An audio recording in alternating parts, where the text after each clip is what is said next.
On va parler sur la prière. Amen. Et on va parler sur la prière.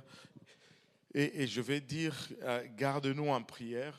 La fin du mois de janvier, on va retourner au Cameroun.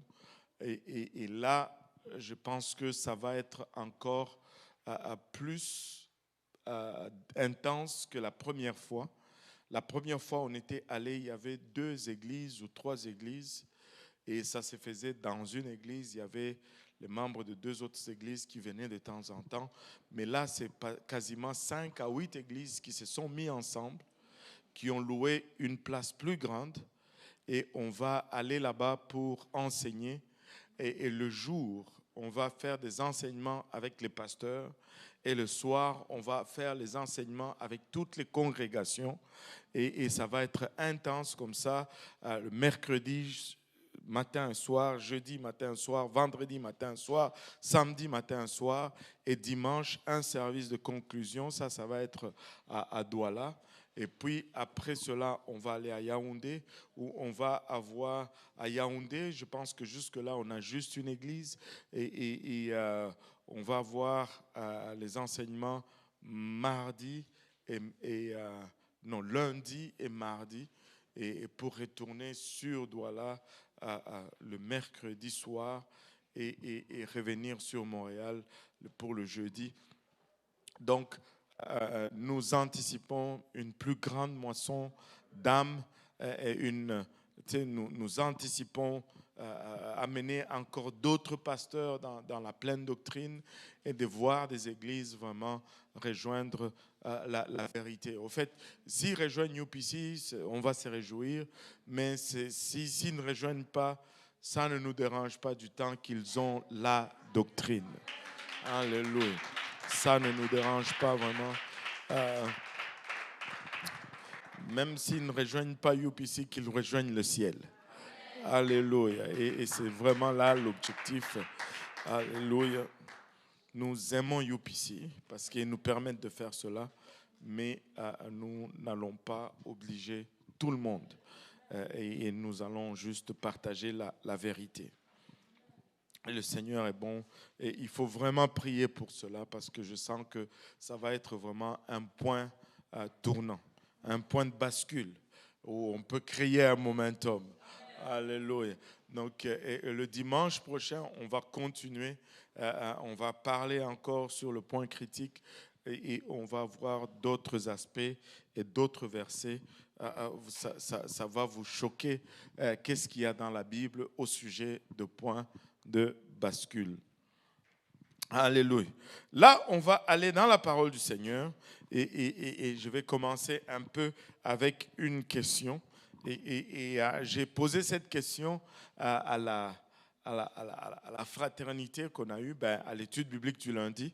Il y avait un peu des gens timides, mais là, je vois un peu des gens qui sont plus braves aujourd'hui, comme le frère Moria, ils sont plus braves.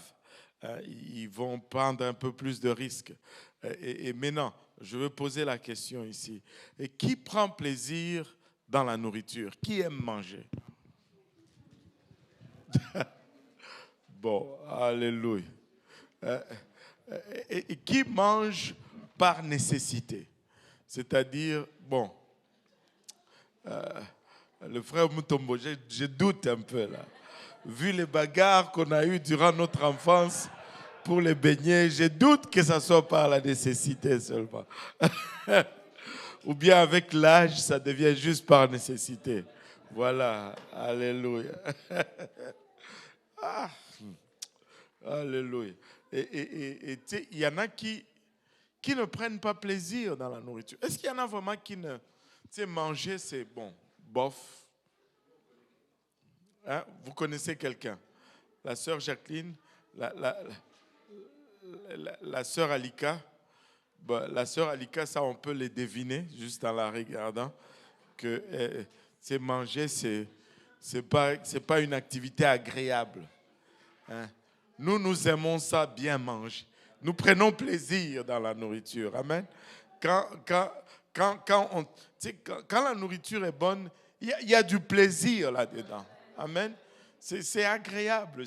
C'est une de, c'est une des bonnes activités que tu peux faire sur la terre des vivants. Amen. Oui, maman Jacqueline. Oui, dis quelque chose. Oui. Oui. Alléluia. Pour la sœur Jacqueline, c'est un peu comme pour le frère Mutombo. C'est venu avec l'âge. Donc, avec l'âge, elle a perdu le plaisir de manger. Mais moi, j'ai encore ce plaisir-là. Alléluia. Je n'aime pas beaucoup manger, mais j'aime bien manger. Quand ça, il faut que ça soit bon. Et quand c'est bon, je prends plaisir. Laissez-moi vous dire, il y a de ces choses où, je ne sais pas pour vous, est-ce qu'il y en a qui connaissent le milongué ici? Milongué. C'est des poissons séchés là, longs, noirs. C'est poisson-chat, mais séchés, hein, du pays là. Quand ma femme te fait cela, elle fait le milongué, elle fait le feuille de manioc, là, le pondou, elle te fait un foufou. Écoute, personne ne fait le foufou comme ma femme.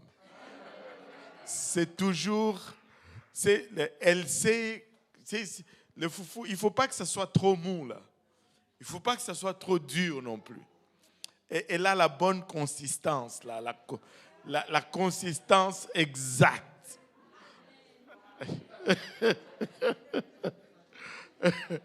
Et quand elle fait ça, je viens pour manger. Je mange, je ne sais pas comment, mais je souris tout simplement. Il y a un plaisir qui te fait rire. Tu as envie de rire quand tu manges le foufou pondou avec le milong. Ça, c'est juste un de ces plaisirs inexplicables. Tu as envie de rire. Tu manges, c'est tellement bon que tu as envie de rire. Nous prenons plaisir dans la nourriture. Amen. Alléluia. Oh Seigneur Jésus. Je dois aller au Congo parce que je pense que ma réserve de milongué est finie. La dernière réserve, à chaque fois que je vais, j'essaie toujours de revenir avec une valise des milongués. Parce que quand tu arrives ici, hein, tu en donnes un peu à tel, mais il faut qu'il te reste au moins une quantité qui va tenir. Alors, on nettoie ça, on congèle, et voilà. Alléluia. et donc, bien que manger, c'est nécessaire pour la vie. Amen. Mais on mange aussi avec plaisir. Allô? Il y a du plaisir à manger. C'est une nécessité. Si tu ne manges pas, ben, tu vas mourir éventuellement. Allô? C'est nécessaire pour manger. Il faut manger pour vivre. Hein? Bien qu'il ne faut pas vivre pour manger. Hein? Mais il faut manger pour vivre. Mais Dieu a fait de sorte que on peut y trouver du plaisir. Ça peut être vraiment agréable à manger. Je connais un frère qui venait ici dans le service anglophone, qui à un moment donné même dirigeait les chants. Il s'appelle le frère Paul. Lui, je pense que c'est suite à une maladie ou un accident ou une opération. Il a perdu le sens du goût. Il ne goûte rien. Tout ce qu'il mange, ça ne goûte pas. Ça, je ne sais pas si, je ne sais pas, enlève-moi au moins l'odorat, je ne sais pas, mais laisse-moi le goûter. Il ne goûte pas, donc il mange juste par nécessité. C'est quand il a faim qu'il mange, et quand il mange, il n'y a aucun plaisir parce que c'est tu avales, que ce soit du steak, c'est la même chose, que ce soit du poisson, c'est la même chose, que ce soit du brocoli, des légumes, c'est la même chose, et il a complètement perdu le sens du goûter, et fait que tu peux le voir aussi, il est mince comme ça, parce qu'il ne fait pas d'extra. Alléluia. Donc, on peut avoir du plaisir, mais c'est nécessaire. Mais on peut comparer cela à la vie spirituelle. Et l'élément essentiel de notre vie spirituelle, c'est la prière. Amen. Donc, nous devons prier par nécessité, mais nous devons arriver à une place où on prend plaisir dans la prière. Si nous arrivons à cette place où nous prenons plaisir dans la prière, nous allons prier beaucoup comme nous mangeons beaucoup, parce que nous prenons plaisir dans la prière. Tu sais, il y a un dicton qui dit « l'appétit vient en… » Donc, si nous prions plus, nous allons aussi développer le plaisir de la prière. Avez-vous remarqué les bébés, là, quand ils sont petits, des fois, on les force pour manger. Mais plus on les force, plus ils développent le goût de manger. Et après, ils deviennent des mangeurs. Tu commences à leur dire ralentissez un peu parce que le budget commence à dépasser. Moi, je me rappelle, ici, ce n'est pas pareil comme chez nous. Chez nous, là, un enfant, ça doit manger. On leur faisait la bouillie de manioc, là. Une farine de manioc, on fait une bouillie.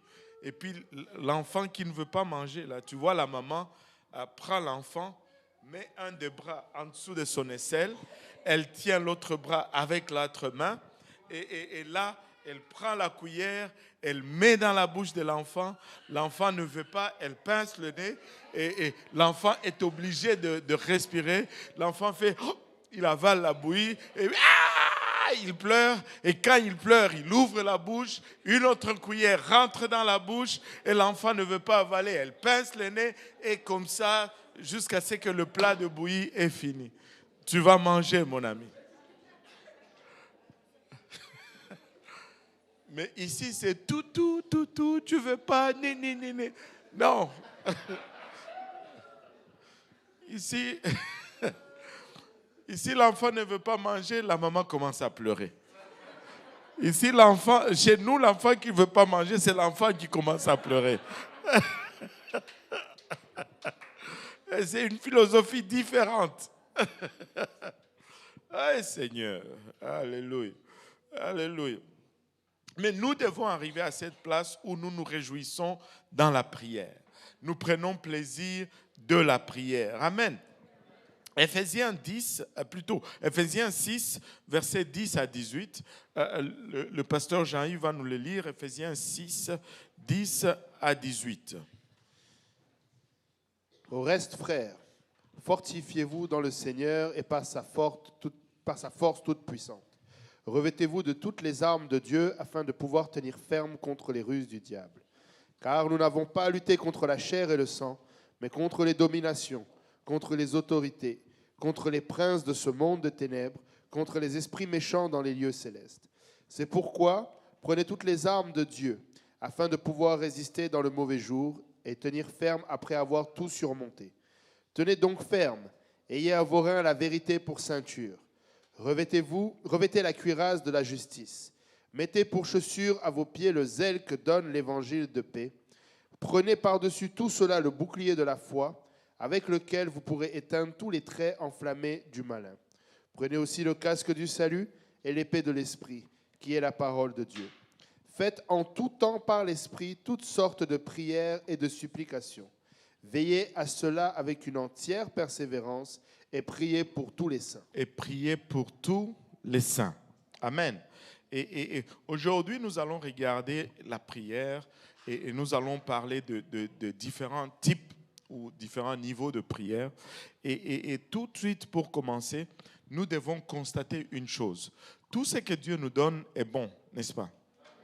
Les plans de Dieu sont parfaits et nous devons tout de suite, en partant, constater que la prière, c'est un don de la part de Dieu.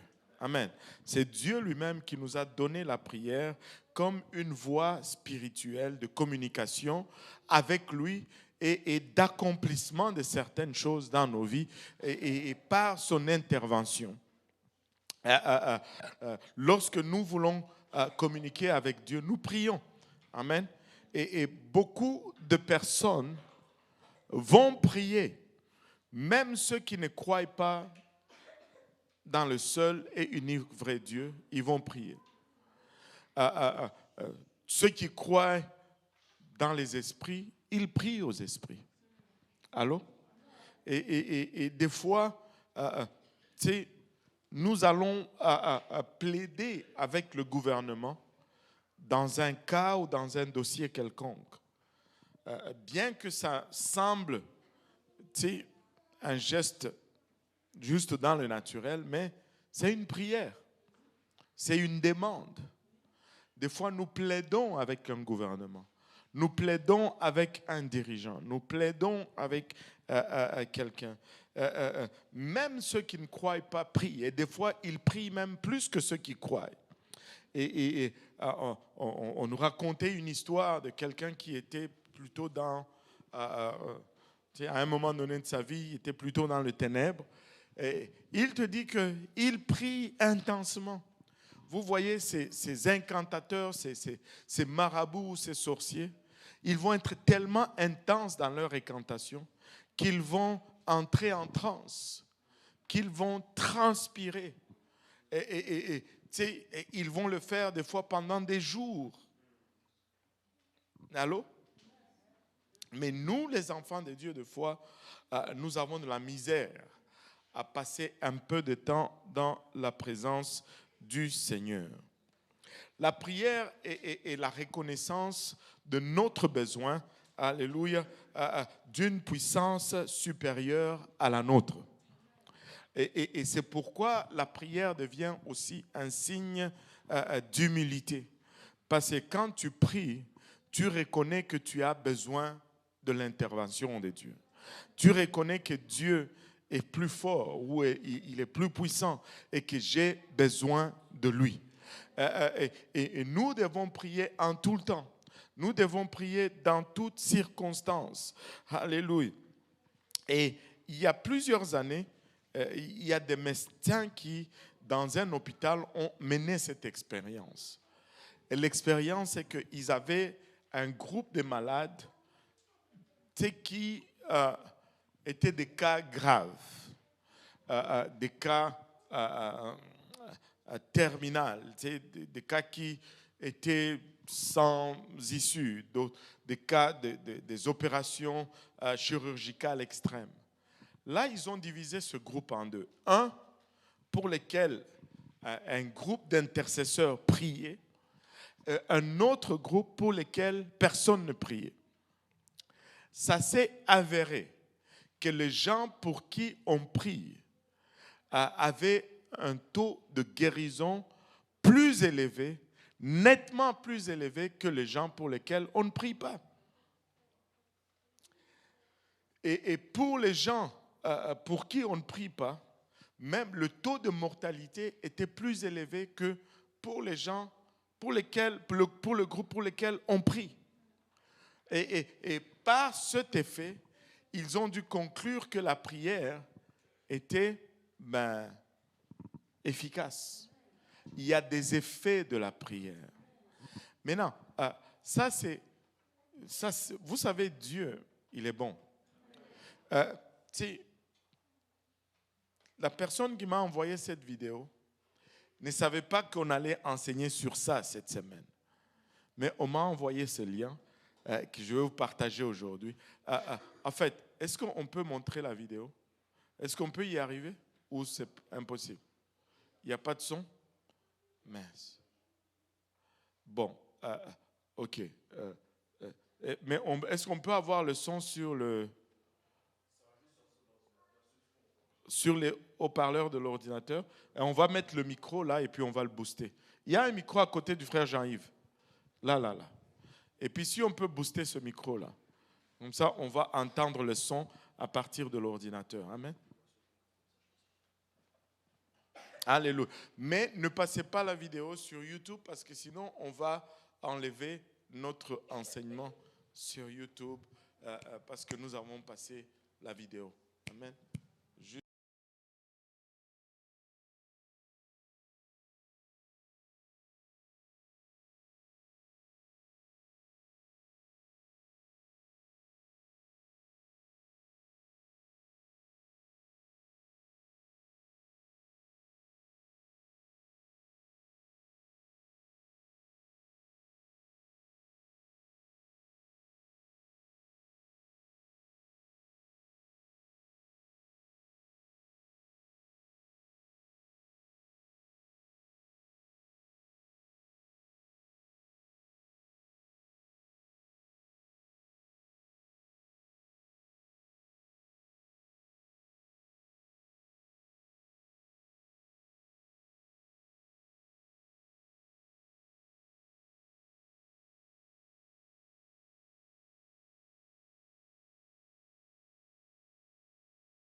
Je pensais que les jeunes étaient plus vite que ça. Ah, il dit c'est l'ordi qui est là. Chut. Quel escroc.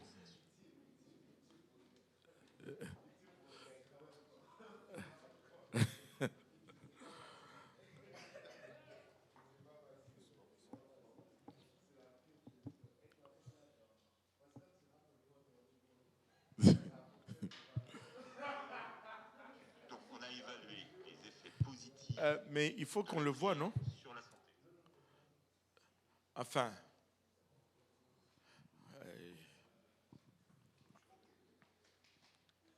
Encore open. Bon. Pour les croyants chrétiens, en attendant qu'ils font ça. Bon, là, on a tout perdu.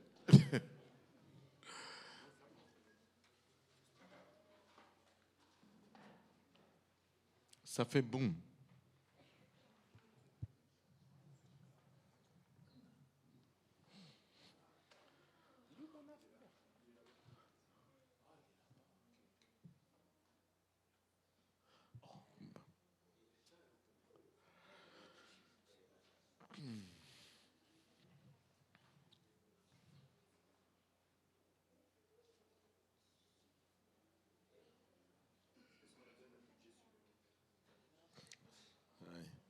Tiens, eux avec le budget là.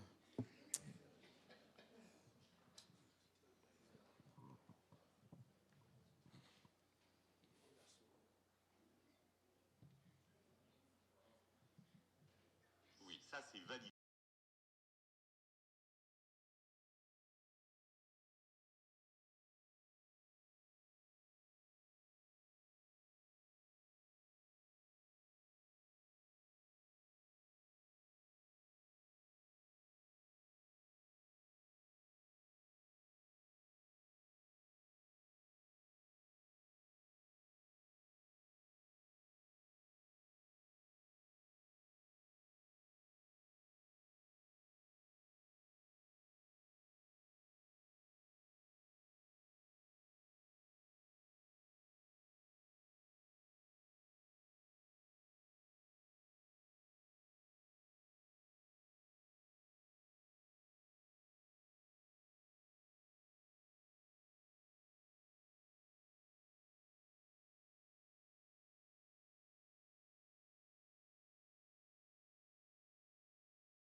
Ça, ce n'est pas un documentaire fait par l'Église pentecôtiste unie internationale. C'est un témoignage de l'extérieur qui nous montre l'efficacité et la puissance de la prière. La prière guérit, la prière restaure, la prière redonne la paix. La prière, c'est ça, ces capacités-là. Et c'est pourquoi Dieu nous a donné la prière. Maintenant, pour nous, les chrétiens, la prière est regardée comme une chose essentielle, autant essentielle que la nourriture, autant essentielle que la respiration. Amen. Si tu ne pries pas comme chrétien, c'est comme si tu ne respires pas. Et tu vas éventuellement mourir à long terme. Ça ne marche pas. Tu ne peux pas passer des longs moments sans contact avec Dieu. Et tu dois avoir des contacts intimes avec le Seigneur tous les jours. Amen. Tous les jours. Maintenant, nous allons regarder des types de prières. Nous allons regarder des types de prières. Nous allons en regarder au total 5 types. Le premier type, c'est juste parler à Dieu. Que tout le monde dise parler à Dieu.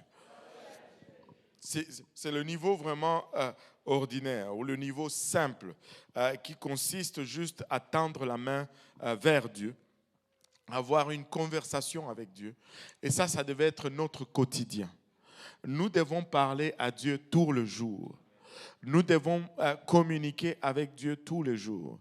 Et quand tu te lèves le matin, tu sais, tu n'as pas nécessairement, des fois, il faut que ça soit spontané. Il faut que ce soit automatique. Tu te lèves le matin, merci Seigneur de me donner cette autre journée.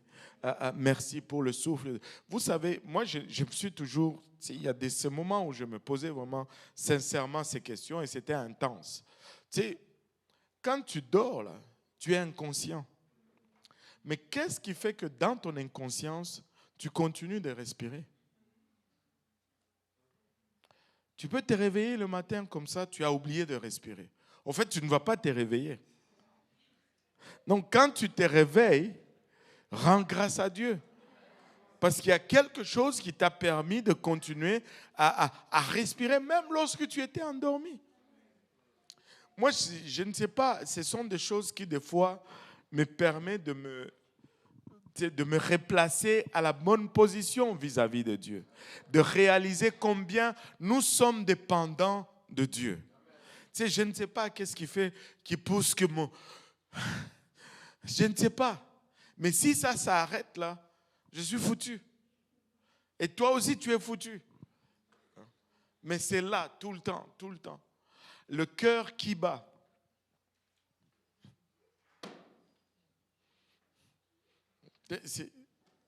Oui. Ça vient juste de me revenir. Ça vient juste de me revenir. Je ne sais pas si tu vas te rappeler le papa de la sœur Erika. Oui, je me rappelle de la situation là. J'étais allé à l'hôpital, à l'hôpital de la santé, à la Cité de la Santé à Laval. Et là, quand je suis venu, il respirait. Il était dans un état critique, mais il respirait. Mais je ne savais pas qu'est-ce qu'il avait. Le pasteur Abou m'avait recommandé le numéro. Je suis arrivé là-bas, mais je ne savais pas qu'est-ce qu'il avait. Et là, j'étais comme, bon, Seigneur, je ne sais pas pourquoi prier. Je sais que ça ne va pas, mais je ne sais pas c'est quoi. Et j'ai fait ce que je savais faire. J'ai juste prié. J'ai dit, Seigneur, peu importe ce qu'il a, guéris-le. Par tes meurtrissures, je proclame la guérison dans son corps. Et là, le médecin est arrivé. Et puis il me dit, vous êtes un membre de la famille? J'ai dit, on peut dire ça. Je suis le pasteur de Erika. Et puis elle me dit, on a parlé de Dieu hier. Et puis, justement, je lui ai posé la question à savoir, mais est-ce que, parce que je ne sais pas si je crois en Dieu ou pas, mais des fois j'ai l'impression d'aller à contre la volonté de Dieu. Et là, je lui ai dit, pourquoi? Elle dit, par exemple, le monsieur, il est là, mais en fait, il n'est pas là. Je dis, comment ça? Elle me dit, c'est parce qu'il va avoir des séquelles graves. Et puis, est-ce que c'est nous qui le maintenons en vie? Je lui ai dit, mais est-ce que là, il respire? Elle me dit, oui, mais vous savez, ça, c'est juste le dernier réflexe. C'est pas... Et si on le non, je dis, si on le débranche, qu'est-ce qui se passe? Elle dit, il va continuer de respirer, mais ça c'est juste un réflexe.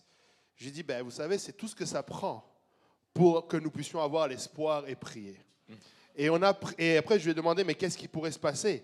Elle m'a dit, sinon, le reste, il est comme mort. J'ai dit, OK, elle est partie. On a reprié encore, j'ai reprié encore, et il est sorti de l'hôpital 2 jours plus tard. Là. Il est rentré à la maison pour 1 semaine ou 2 encore. Et donc, c'était parce qu'elle n'avait pas cette conscience-là que le petit réflexe que, soi-disant, elle appelle réflexe, c'est Dieu qui le maintient. C'est l'espoir que nous avons. Alléluia. Donc, c'est comme... Nous avons, des fois, c'est tellement dans le quotidien que nous ne nous rendons même pas conscients, nous ne nous rendons même pas j'en ai même oublié mon français. Compte, nous ne nous rendons même pas compte de l'importance juste de respirer. Là. Juste de respirer. Tu n'y penses même pas, tu respires. Et si ça s'arrête, tu es foutu, fini. Le cœur bat dans ta poitrine, là. Mais il n'y a pas une batterie là qui l'a fait marcher. Énergiseur. Tu sais, que si ça décharge, tu remplaces la batterie vite et tu continues à vivre. Non. Mais si ça s'arrête, ça s'arrête. Moi, je ne sais pas, je ne suis pas assez intelligent pour vous expliquer, mais je sais qu'il y a un Dieu. Et qu'on compte sur lui pour chaque battement de cœur, qu'on compte sur lui pour chaque souffle de vie. Et donc, quand tu te réveilles le matin, commence par le reconnaître. Parle-lui un peu. Dis-lui merci de m'avoir gardé cette nuit. Maintenant, je suis dans une autre journée. Et aide-moi, Seigneur. Juste une conversation avec lui. Je ne sais pas. Tu sais, des fois, comme tu parles à un ami, comme tu parles à un parent, je ne sais pas comment va être la journée d'aujourd'hui, Seigneur. Mais garde mes pas. Je ne sais pas qui je vais rencontrer. J'ai rendez-vous avec le frère Boaz. Donne-moi la sagesse de lui parler, de l'aider. Je ne sais pas. Après, je vais voir tel. Je vais aller à l'école. Seigneur, conduis-moi. Je vais être parmi des incroyants. Aide-moi à montrer ta lumière. Et je ne sais pas qu'est-ce que cette journée me réserve. Mais toi, tu connais toutes choses, Seigneur.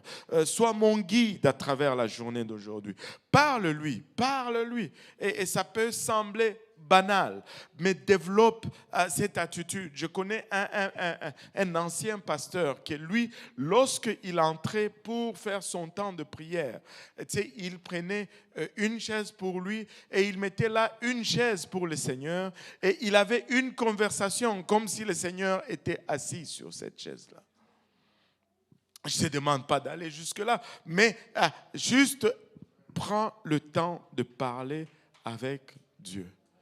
Et des fois, tu sors d'une rencontre, tu sors d'un rendez-vous, tu dis « Ah, merci Seigneur, ça, je pense que ça a bien été, mais je ne sais pas qu'est-ce que la personne pensait, mais accorde-moi la faveur. » Parle-lui. S'il y avait des choses, montre-moi, Seigneur. Tu as vu, Seigneur, il semble qu'on fait un peu de progrès avec telle personne. Parle quotidiennement au Seigneur. Et si tu développes cette habitude, tu vas voir que le Seigneur va commencer à te répondre.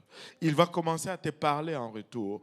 Parle-lui vraiment comme si tu as une conversation. Partage-lui ses joies.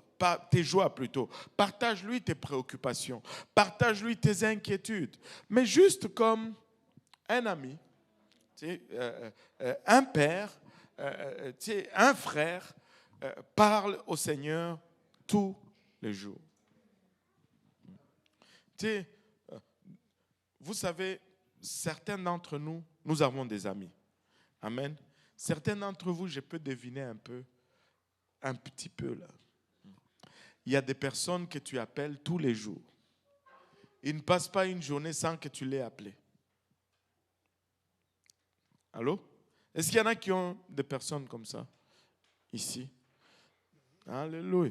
Ça peut être un membre de la famille. Et moi, je ne parle pas. Certains d'entre vous, je suis choqué. Donc, tous vos amis, ce ne sont que des amis Facebook, là, qui mettent des likes, mais à qui on ne parle pas.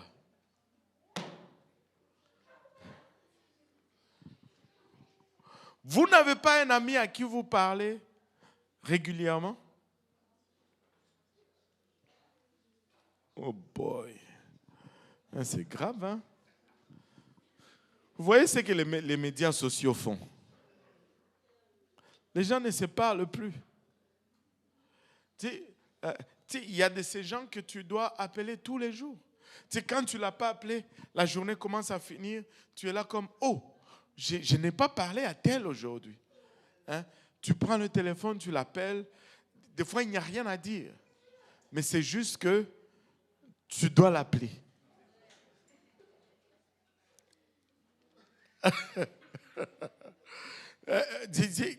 Come on. Oh Seigneur Jésus. On a un sérieux problème dans l'église. Vous devez vous repentir. Et les jeunes. Donc il n'y a que Michael qui est normal ici. Hein? C'est quoi? Aux 2 jours? Aux 3 jours? Donc tu passes lundi, tu n'as pas parlé à la personne, mardi, tu n'as pas texté même, et puis jeudi, mercredi, là tu appelles. 5 jours.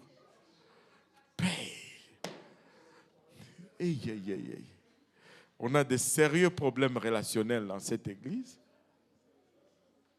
Mais vous communiquez comment? Hein?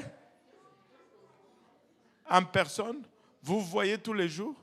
Ou c'est quand vous vous voyez que vous récupérez les jours perdus?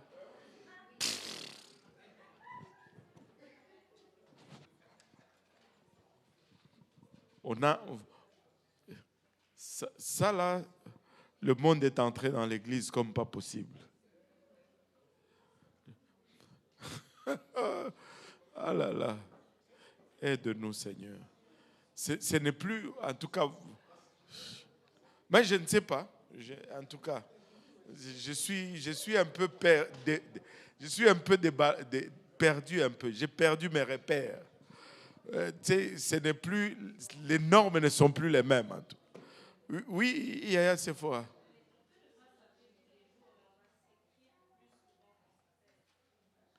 Donc vous écrivez. Ben, si vous vous voyez, c'est ben vous parlez. Ben, ok. Je vais dire ceci et puis on va passer là-dessus. Hein. Je vais vous donner, ça c'est juste un conseil. Les textos là, c'est pas bon. Je vais m'expliquer. Si vous pouvez parler, c'est faites l'appel et parlez. Amen. Au lieu d'envoyer le message texte. Je vais vous dire pourquoi. Parce que quand on écrit, on ne transmet jamais les émotions. Des fois, vous écrivez, vous transmettez même des fausses émotions. Vous allez mettre plein de bonhommes sourire alors que vous n'avez même pas rigolé.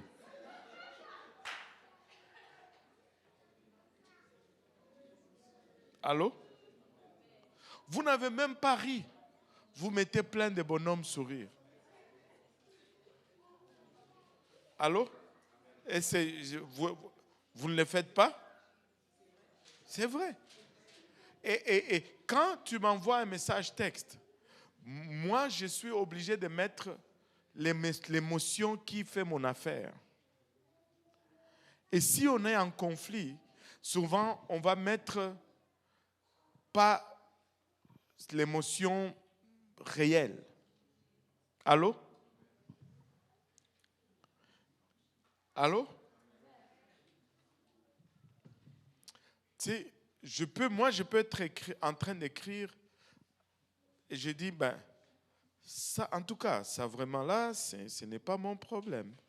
Et puis, l'autre qui reçoit le texte, il dit, ça, en tout cas, là, vraiment là, ce n'est pas mon problème. Hein? C'est 2 choses différentes. C'est 2 choses différentes. Si vous pouvez parler, parlez. C'est plus clair.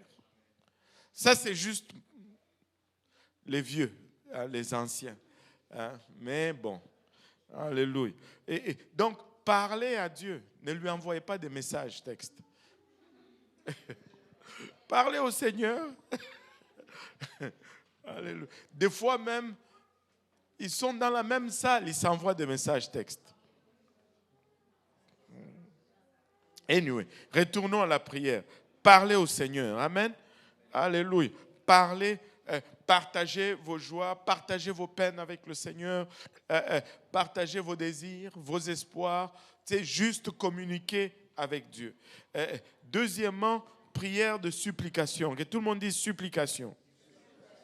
Et là, il s'agit d'un moment où nous demandons à Dieu, nous plaidons avec Dieu pour qu'il réponde à nos besoins ou à ceux des autres et nous recherchons à être guidés par lui.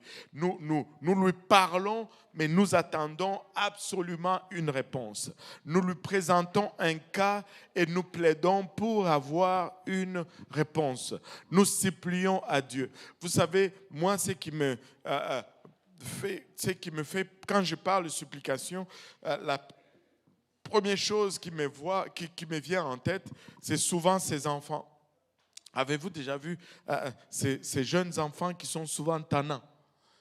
Il faut qu'ils soient un peu tannants pour avoir cette attitude. Et quand il demande quelque chose, il a déjà fait une gaffe et il sait qu'on ne va pas lui donner.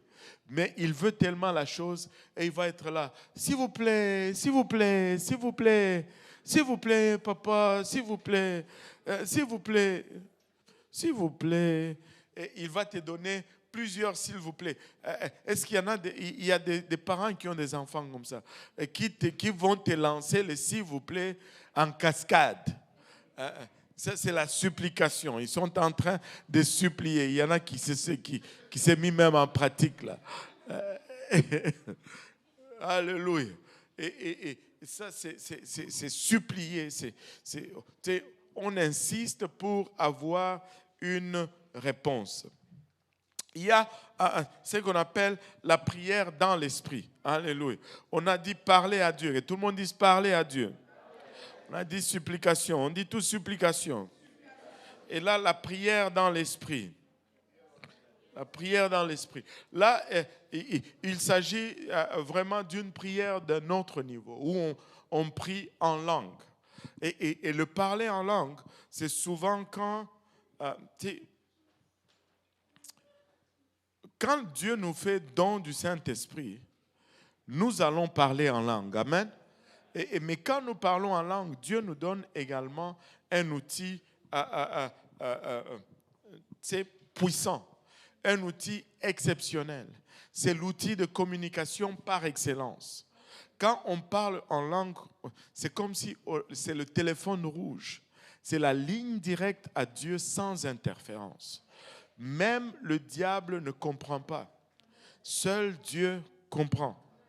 Et là, nous pouvons prier même pour des choses que nous ne savons pas, pour des choses que nous savons, et nous prions de la bonne façon, parce que l'Esprit qui est en nous sonde Dieu, et l'Esprit guide la prière, ce n'est pas nous qui guidons la prière.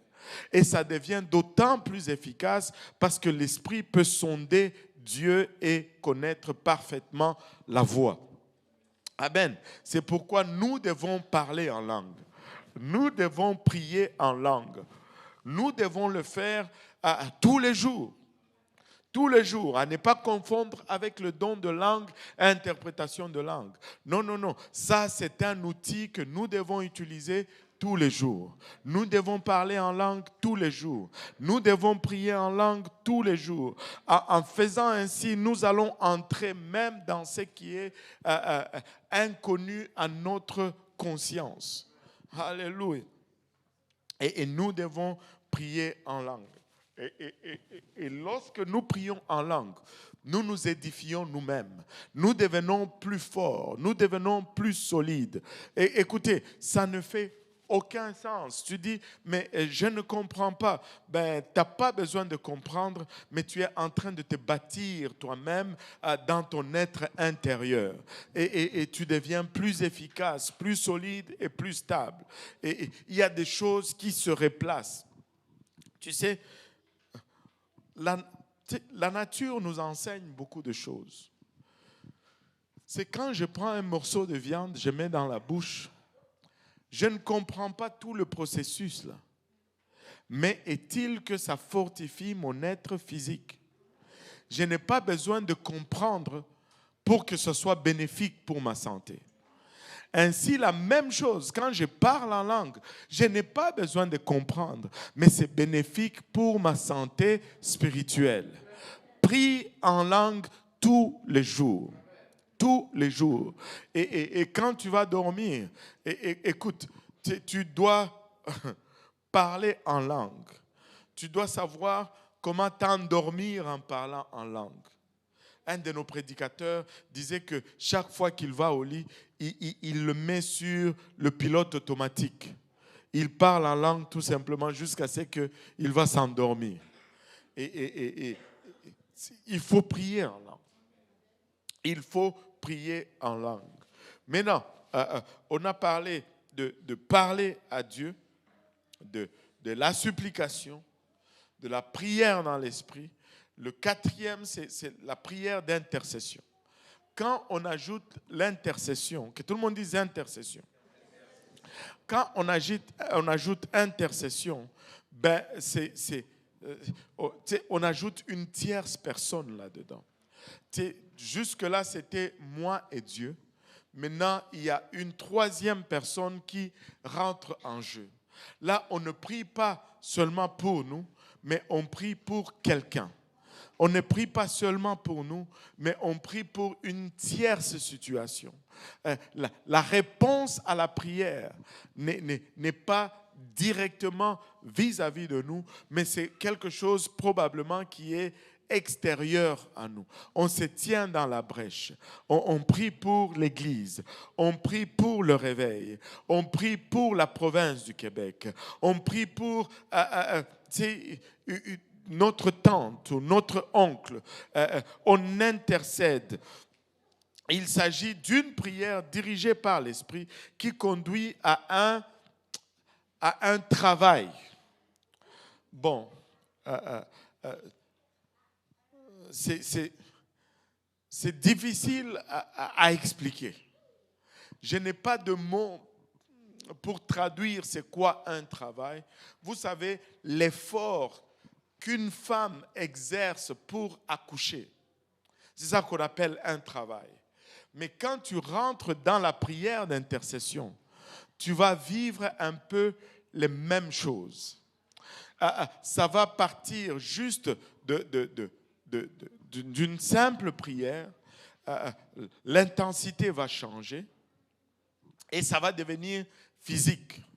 Tu vas avoir littéralement des parties de ton corps qui se contractent physiquement. Et souvent, c'est douloureux. Ça peut être les mains, ça peut être souvent le ventre. Et tu vas vraiment sentir une pression intense dans le ventre. Mais spirituellement, tu es en train littéralement d'accoucher. Si tu n'as jamais expérimenté cela, laisse-moi te dire, prie, passe du temps dans la prière et tu vas vivre cela. Tu vas vivre cela. Tu vas arriver à cette place où tu pries et tu te perds dans la prière et ton corps commence à réagir.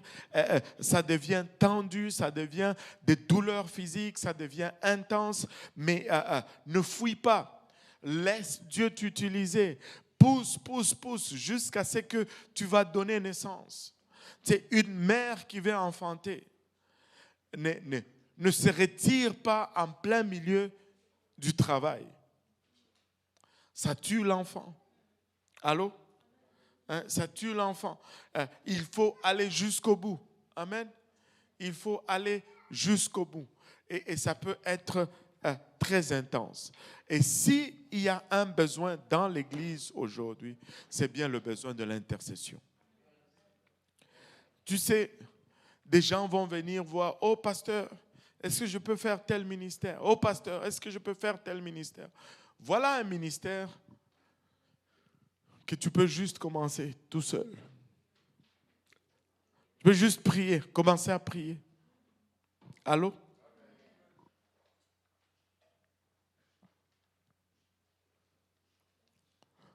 Oh, il n'y a rien à faire dans l'église. Il n'y a rien à faire, bon, dans les choses qu'on aime voir faire ou qu'on aime que les gens nous voient faire. Tu vas voir la chorale, 57 personnes. L'évangélisation, 7 personnes. L'intercession, 2 personnes. Allô?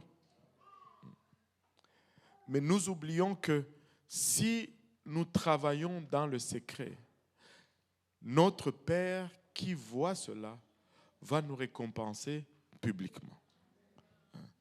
Et nous devons prier. Moi, ce n'est pas que je vous cible, les jeunes, mais c'est parce que je crois qu'on va voir autre chose.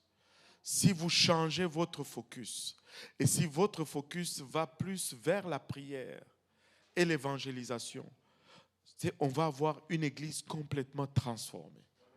Et vous avez ce potentiel, les jeunes. Vous l'avez, c'est là, l'opportunité est entre vos mains. Vous pouvez le faire et vous allez le faire, s'il vous plaît. Ne soyez pas distraits. C'est bon la chorale, c'est bon la musique, mais nous n'allons rien faire sans la prière.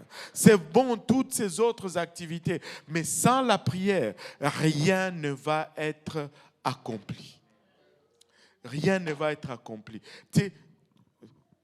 Quand nous allons à la réunion de prière, allons-y pour prier.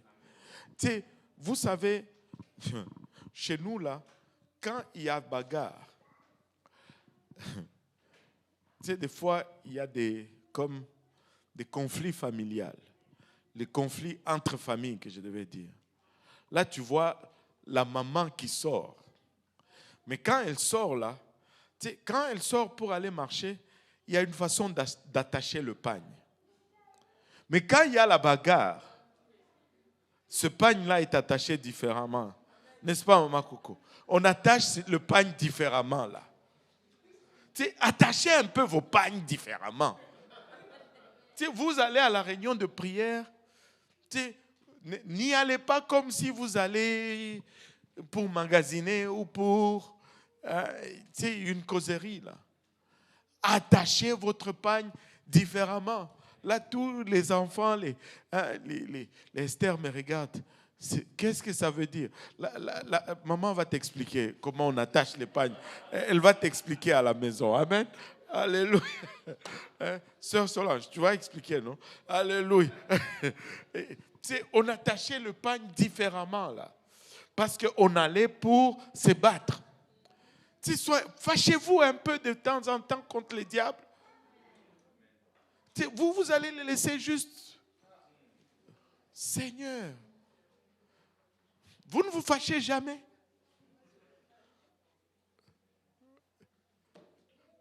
Trop gentil. Ouais.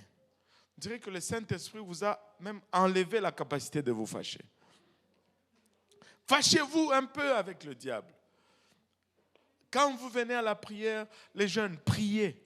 Vous arrivez avant le service, c'est crucial. Je vous mets au défi. Si vous prenez ces 15, 30 minutes à prier, vous allez voir que le service va être différent. Quelqu'un vient pour te parler, dis-lui, on va parler après le service. On va parler, ne le dis pas après le service. Dis-lui, on va parler après le service à l'hôtel. Parce que quand vous faites toutes ces étapes, vous allez voir que votre travail à l'hôtel va être différent. Vous allez voir des manifestations au travail à l'hôtel. Vous allez voir des explosions au travail à l'hôtel. Vous allez le voir. Mais rentrez dedans. Priez. Priez. Et je suis content que je vois plusieurs jeunes qui m'impressionnent vraiment dans le challenge de la lecture de la parole de Dieu. Ils sont intenses. Hein? Ils essaient les 30 jours, là, ils poussent. Et je vous encourage à pousser. Même si vous êtes un peu en retard, ne lâchez pas. Poussez. Ça ne va peut-être pas être 30 jours, ça va être déjà 32 jours. C'est beaucoup mieux que celui qui n'a rien fait. Ça ne va pas être 30 jours, ça va peut-être être 45 jours, mais c'est déjà mieux que celui qui le fait dans 6 mois. Ne lâche pas, pousse, continue, fais-le. Alléluia. On va être oh Seigneur Jésus-Christ.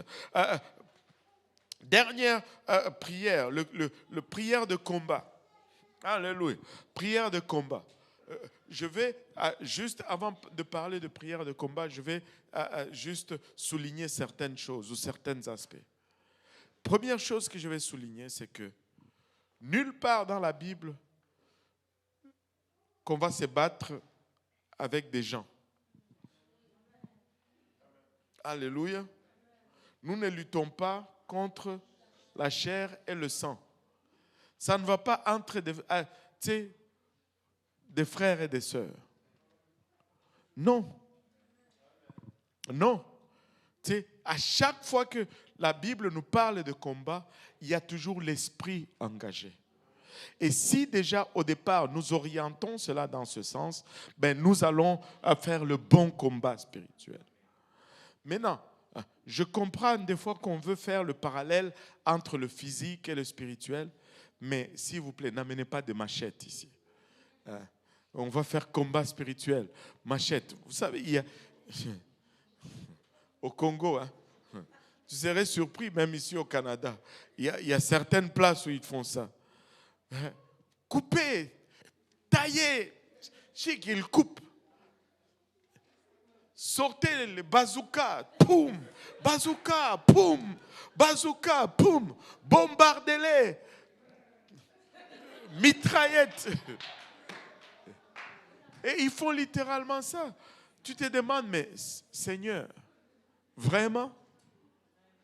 Et là, ils sont en train de mettre les sorciers dans les mêlés dans le, comment on appelle ça, le pilon là, le truc pour piler le fer, le mortier. Mets-les dans les mortiers, écrase-le. Et ils sont en train de piler ils pilent sa tente dans le mortier. Vous savez, la meilleure chose, c'est que le sorcier de la famille soit converti. C'est ça la meilleure chose qui puisse arriver. Qu'il soit délivré, qu'il soit converti, c'est plus puissant que s'il meurt. Allô? Alléluia. Le combat, la prière de combat, c'est une forme de prière sous l'autorité du Saint-Esprit qui fait la guerre au diable et à son royaume. On ne fait pas la guerre aux frères et aux sœurs, on fait la guerre au diable et à son royaume. Il y en a même qui osent faire la prière contre une église. Ça, c'est être vraiment, en tout cas, déçu, dans la déception complète. Là. Déception complète. Déception complète. Nous luttons contre l'ennemi. Nous luttons contre, en arrière. Je ne dis pas ça pour nous déresponsabiliser. En tout cas, je n'aime pas, surtout quand on est en train de régler un conflit, quand les gens disent c'est spirituel. Je n'aime pas ça. Parce que dès qu'on dit c'est spirituel, on justifie tout et on déresponsabilise les gens. Laissez-moi vous dire ceci. Ça va toujours se traduire par ce que nous faisons. Allô? Donc, nous devons, oui, il y a le spirituel, nous allons prier pour le spirituel, mais nous-mêmes, nous allons adresser certaines choses. Allô? Donc, ce n'est pas du tout là, je ne veux pas qu'on prenne cela pour déresponsabiliser les choses. Mais nous avons un combat spirituel. Là où nous sommes ici, là, pour que cette église soit là, il y a eu un combat spirituel qui a été fait avant que nous ne soyons ici.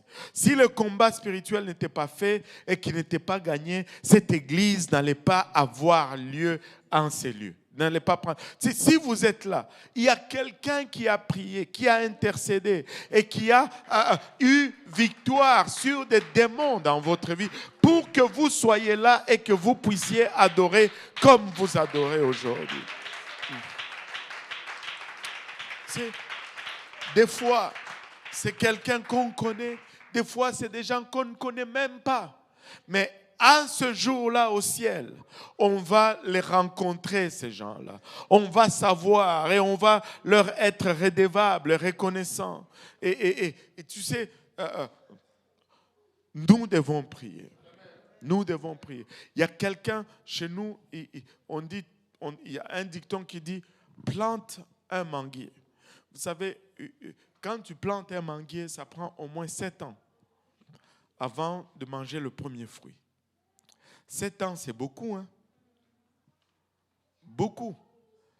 Mais les mangues que tu manges aujourd'hui, c'est parce qu'il y a quelqu'un qui a planté en arrière. Si toi, tu ne plantes pas, qui va manger les mangues plus tard? Oh, je ne veux pas manger parce que c'est 7 ans. Mais non, mais arrête alors d'en manger. Parce que tu n'as pas planté ce que tu manges. Donc, plante un manguier. Laisse un héritage au futur. Alléluia. Sémons dans la prière. Investissons dans la prière. Ne soyons pas chiches avec la prière. Prions. Prions et prions, prions encore. Alléluia. Dans le livre d'Éphésiens, nous voyons cette armure de la prière que Dieu nous donne. Et ce n'est pas, tu sais, quand on regarde Éphésiens 6, l'armure de la prière, le casque, la cuirasse, l'épée et tout cela, ce sont des armes. Tu sais, tu ne vois jamais quelqu'un. Avez-vous déjà vu quelqu'un qui va en pique-nique habillé comme un soldat romain, on va dire? Si c'était de notre époque, tu veux aller en pique-nique, tu portes ton camouflage, ton gilet pare-balles, tu prends tes revolvers et ta mitraillette, et là, tu vas. Où tu vas? Je vais au parc pour pique-niquer. Non. Cette armure ne nous est pas donnée pour l'amusement. Cette armure nous est donnée pour faire la guerre, pour combattre, alléluia. Mais un élément de cette armure que nous oublions souvent, à la fin, les gens vont citer le sandal, les gens vont citer la cuirasse, les gens vont citer le casque, les gens vont citer le bouclier et l'épée et tout cela. Mais les gens vont souvent oublier le verset 18 qui nous dit la prière. La prière fait partir aussi de cette armure. Le verset 18 fait suite à cela. Et la prière fait partir de l'armure. Amen. Et nous ne pouvons pas avoir tout cela sans avoir la prière. Amen. Et nous devons prier. Nous devons prier. Nous devons prier. Nous avons l'autorité dans le nom de Jésus-Christ pour prier et voir les choses arriver. Tu sais, il y a aux États-Unis, il y a un groupe qui était créé à un moment donné. Et la mission de ce groupe, c'était juste ceci. Si on veut planter une église quelque part, ce groupe va aller là-bas 1 an à l'avance, 6 mois à l'avance. Ils vont des fois faire juste des voyages pour y aller. Et ils vont faire des voyages. Ils vont aller dans le lieu, dans la ville. Ils vont prier. Ils vont jeûner. Ils vont marcher dans la ville. Ils vont lutter. Et laissez-moi vous dire ceci. Si tu vas dans une ville et que tu pries, tu vas rencontrer l'esprit de la ville. Je vais vous donner juste un exemple. J'étais parti à Bathurst. Et c'était une de mes premières fois que je suis allé prêcher pour le frère, le pasteur Daniel Desroches. Et j'étais allé avec le pasteur Yannick et on a partagé une chambre. Je ne sais pas si c'était pareil pour lui, mais en tout cas pour moi, c'était comme ça. On est arrivé, on a parlé un peu avec le frère Desroches, puis on est allé à la chambre. On est allé dormir. On a prié, on s'est préparé. Et lui s'est endormi, j'ai lu un peu. Je voulais savoir dans quelle direction on allait aller. Et puis, je me suis endormi.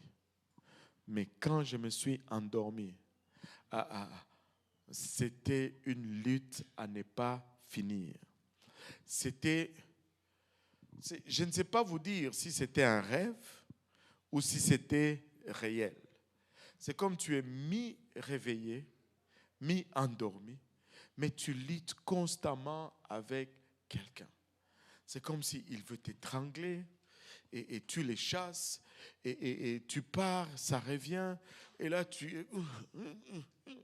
Et c'était constamment comme ça. C'était constamment comme ça. Et là, on est allé, on a prêché, on a eu le temps qu'on a eu dans la présence du Seigneur. Et dans ma conversation avec le frère Daniel de Roche, j'ai commencé à lui parler. Je lui ai dit, oh, mon frère, ici, vous avez encore du travail à faire. Et il me dit, qu'est-ce qu'il y a? J'ai dit, ben, en tout cas, cette nuit, j'ai lutté toute la nuit, là. Et puis, tu pouvais voir ses yeux s'ouvrir grands comme ça. Il me dit, mon frère, c'est comme ça presque chaque nuit pour moi. Là, ça veut dire que, on doit avoir une équipe qui prie et jeûne. On doit faire de longs jeûnes dans ces lieux-là. Vous savez, vous ne pouvez pas imaginer combien de longs jeûnes on a fait ici. Des fois, on arrive à une place, on sent cette liberté. Mais vous ne savez pas, ceux qui sont là avant, combien de jeûnes et de prières ils ont fait pour briser le prince du lieu, afin qu'il puisse y avoir cette liberté-là. Mais il y a ces lieux où le prince du lieu est encore fort. Et là, vous arrivez là-bas et comme nous sommes de cette génération qui pensons que nous sommes tellement bons, plus que ceux du passé, nous pensons que c'est nous.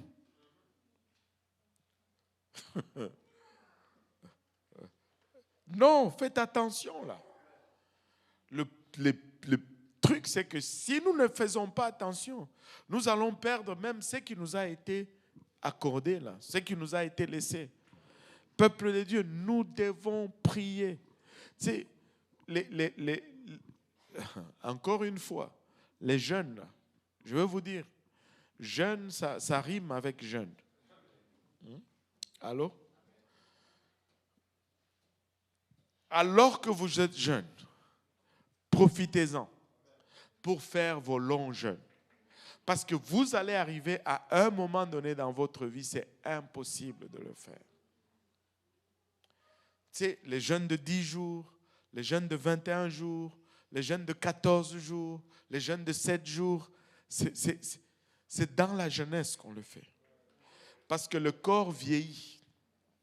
Et tu arrives à un certain âge où tu veux bien le vouloir, mais le corps ne suit pas. Tu sais, le jeûne de 21 jours, là, tu dois le faire genre dans 3 mois. Donc tu fais 3 jours ici, ça casse. Tu fais 7 jours ici, ça casse.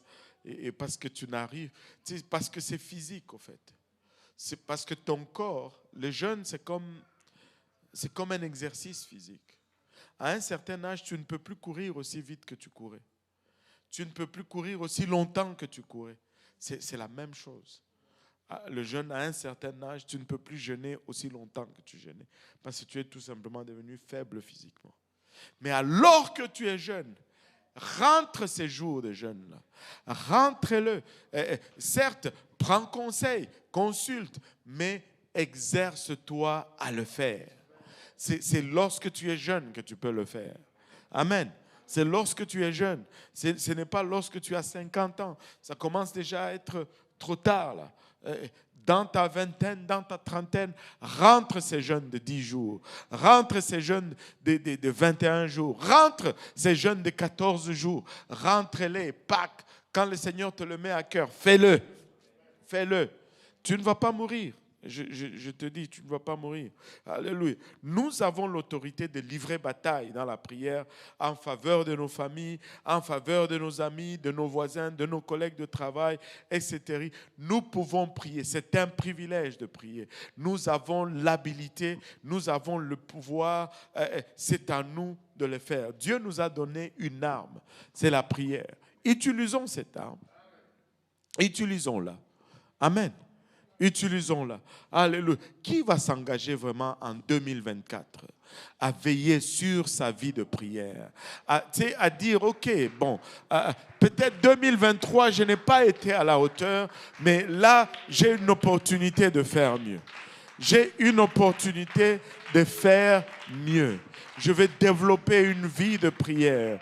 Je vais me lancer dans la prière. Pasteur, tu peux compter que je vais prier pour toi tous les jours. S'il y a quelque chose que nous convoitons de votre part, c'est vraiment la prière. C'est vraiment la prière.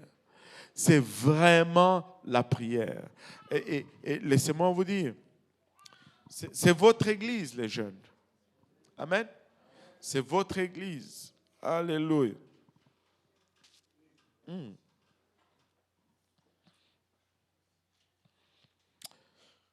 Je vais poser quelques questions. Avez-vous déjà été, vous êtes chez vous ou peu importe, et puis vous sentez comme quelque chose qui te dit, va prier. Et là, qu'est-ce que vous avez dit? Parce que là même, déjà, quand vous commencez à dire, vous êtes déjà à côté un peu. Là, il y en a qui vont dire, c'est ma chair. Là, il y en a même qui vont dire, c'est le diable. Mais laisse-moi te dire ceci. S'il y en a deux qui ne vont jamais te dire dans les prières, ce sont ces deux-là. Ta chair n'aime pas prier. Ta chair ne va pas te dire, va prier. Ce n'est pas ta chair. Le diable non plus, il ne va pas te dire. Tu sais, le diable craint même le plus faible d'entre nous lorsqu'il est sur ses genoux. Même le plus faible de tous les chrétiens, lorsqu'il est sur ses genoux, il est craint par le diable. Alors, si tu as envie de prier, va prier. Ce n'est pas questionnable. Alors, va prier. Va prier. Et tu sais, avez-vous déjà eu des moments de prière où vous êtes entré en labeur ou en travail? Est-ce qu'il y en a qui sont déjà entrés dans ces prières intenses où ils commencent à sentir des effets physiques, de douleurs physiques sur leur corps? Levez la main, ce n'est pas un péché. Hein? Alléluia. Alléluia. Et vous savez, ne fouillons pas cela. Parce que je sais, des fois, c'est dur. Et des fois, ce n'est pas... ce n'est pas là où tu veux être tous les jours. Mais il faut que tu y sois de temps en temps. Amen. Il faut que tu y sois de temps en temps. Mais avez-vous déjà été dans un moment de prière où vous avez prié et puis on dirait que là, ça ne veut plus arrêter? Ça ne veut plus arrêter. C'est comme si ça part tout seul. Ça ne veut plus arrêter. Ça coule, ça coule, ça coule. Tu veux même arrêter, mais ça ne veut plus arrêter. Ou vous êtes-vous retrouvé dans un moment de prière où vous avez tellement prié que vous commencez à rire, tout simplement. Juste, vous riez. Je me rappelle, il y a longtemps, un jour, on était dans pas la chapelle, la pouponnière, là. Et moi et mon frère, et le frère James Timball, je pense, et je ne sais pas s'il va s'en rappeler, on a prié, mais je ne sais pas, les gens, certains vont dire l'esprit de rire. Je n'aime pas tellement cette terminologie parce qu'on dirait que c'est quelque chose d'autre. Je ne veux pas être saisi par quelque chose d'autre si ce n'est l'Esprit de Dieu. Amen. Mais on a ri, je ne sais pas, pendant comme 1 heure et tu as mal aux côtes, mais tu ris. Tu ris, tu rigoles, tu ris, et ça n'arrête pas. Et nous devons juste prier. Amen. Et tout cela est disponible pour nous. Tout cela est disponible pour nous. Amen. Alléluia. Et c'est pour commencer. Aujourd'hui déjà, on va prier. En conclusion de cette leçon, nous allons prier pour notre ville. Nous allons prier pour nos églises. Nous allons prier pour nos dirigeants. Nous allons prier pour 2024. Je ne sais pas pour vous, mais moi j'anticipe. Je suis dans l'anticipation. Je veux voir les grandes choses que le Seigneur a en réserve pour nous en 2024. Amen. Je veux voir le Seigneur secouer les lieux. Je veux le voir agir. Amen. Alléluia. Est-ce qu'il y a des questions d'abord? S'il y en a, je ne sais pas.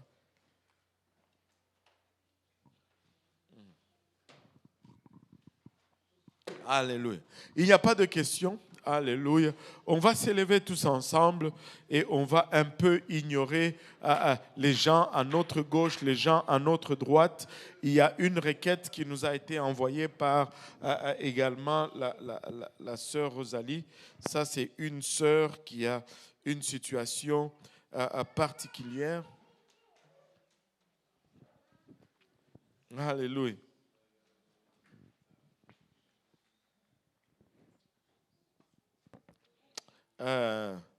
Je cherche, voilà, c'est là. On va prier pour une situation familiale particulière. Je ne sais pas si je suis libre de dire les choses ici, mais on va prier pour une situation particulière pour cette sœur. Le Seigneur sait ce qui est là, un rendez-vous à la cour. L'avocat ne semble pas être en faveur d'elle. C'est un conflit parental entre deux parents. Il y a des enfants qui sont impliqués là-dedans. Nous voulons que le Seigneur intervienne. Amen. Nous voulons que le Seigneur intervienne. Si nous pouvons élever nos voix tous ensemble, alléluia, vers son trône, si nous pouvons nous avancer avec assurance au travers de son sang.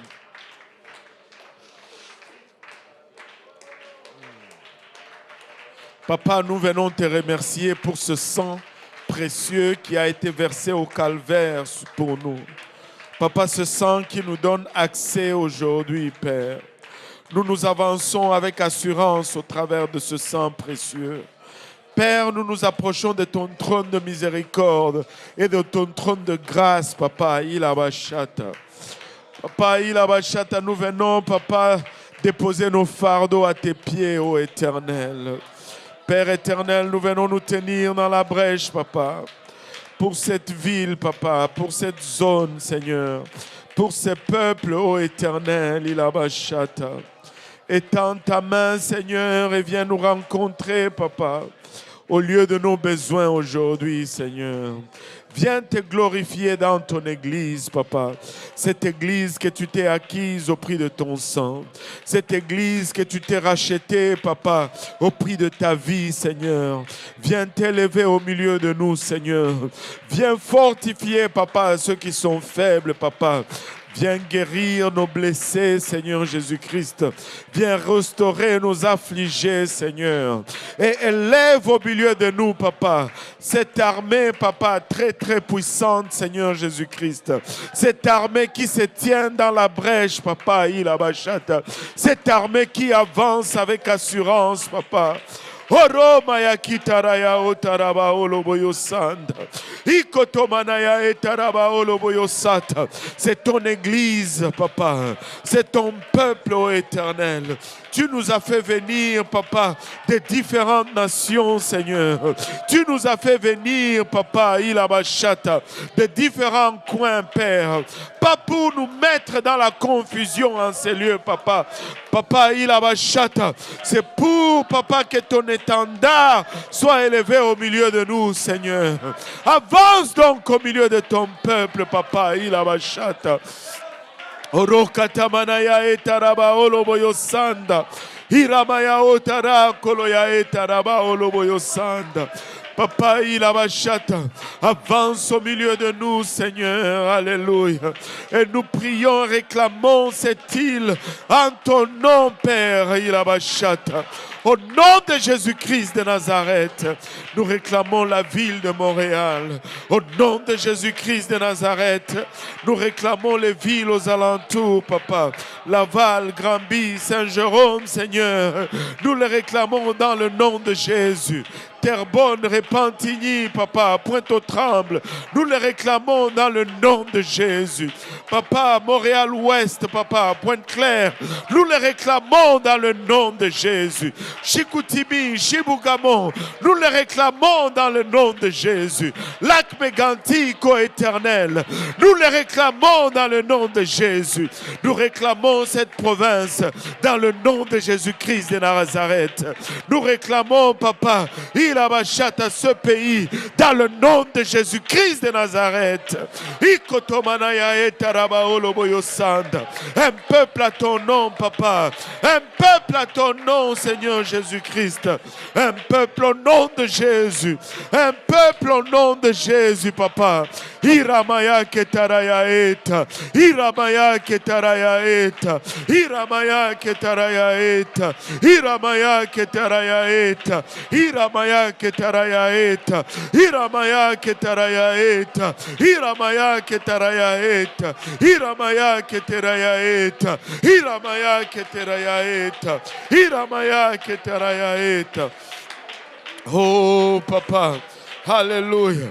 Comment pouvons-nous avoir une église forte, Papa, si nos familles sont affaiblies, Papa? Nous élevons nos familles devant ton trône de gloire, Père. Nous venons, Papa, il abachat à nous tenir dans la brèche. Pour chaque famille ici présente, Seigneur. Pour chaque famille, Papa, qui fréquente nos assemblées, Papa. Élève-toi dans nos familles, Seigneur. Il abaya et tarabaolo boyosanda. Iramaya et tarabaolo boyosanda.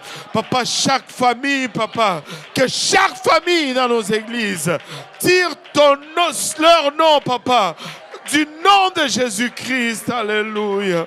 Orimaya ketaraya et tarabaolo boyosanda. Kiromoyo itarabaolo boyosanda. Keremaya etarabaolo boyo itarabaola. Kiramaya etarabaolo boyo satarabaila. Kitomanaya ita. Kitomanaya ita. Kitomanaya itarabaolo boyo sata. Dans le nom de Jésus-Christ de Nazareth. Dans le nom de Jésus-Christ de Nazareth. Dans le nom de Jésus-Christ de Nazareth. Ikotomanaya eta. Ikotomanaya eta.